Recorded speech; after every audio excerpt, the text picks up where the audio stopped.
त्र्यंबकेश्वर को नाथ संप्रदाय का पहला स्थान माना जाता है। अधिकांश नाथों ने यहाँ तपस्या की और आदिनाथ की कृपा तथा सप्तश्रृंगी माता का आशीर्वाद प्राप्त किया और उनकी कृपा से शबरी विद्या प्राप्त की। त्र्यंबकेश्वर में बसे ब्रह्मगिरी पर्वत पर कौलगिरी नामक क्षेत्र में एक अनुपम शिला नाम से जानने वाला अनोखा शिलाखंड है।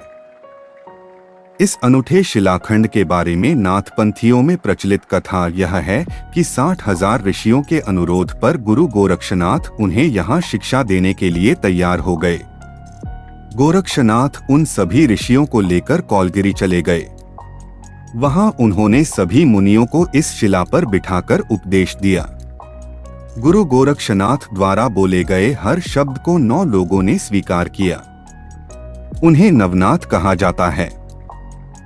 उस उपदेश को सुनकर 84 लोग खड़े हो गए और उसका अर्थ समझ गए, इसलिए इन्हें सिद्ध कहा जाता है। इसी स्थान पर गुरु गोरक्षनाथ ने 9 नाथों और 84 सिद्धों को उपदेश दिया था। यही वह उपदेश स्थान तब से अनुपान शिला के नाम से जाना जाता है। इस शिला पर गुरु गोरक्षनाथ द्वारा नवनाथ और 84 सिद्धों का उपदेश दिया गया था, इसलिए इस शिला को अनुपम शिला कहा जाता है। अनुपम का अर्थ है अनुपमेय। इस अद्वितीय शिला को स्थानीय लोग अनुपान शिला के नाम से भी जानते हैं। कहते हैं एक बार सिंहस्थ कुंभ मेले के दौरान 60,000 ऋषि उस नदी में स्नान कर रहे थे जिसे अब अहिल्या नदी कहा जाता है।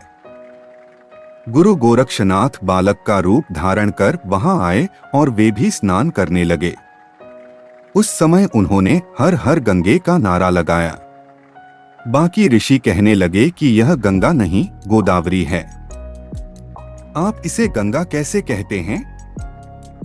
उस समय गोरक्षनाथ ने गंगा जी को अवतरित होने की विनती की तो वहां पर गंगा जी खुद प्रकट हुई।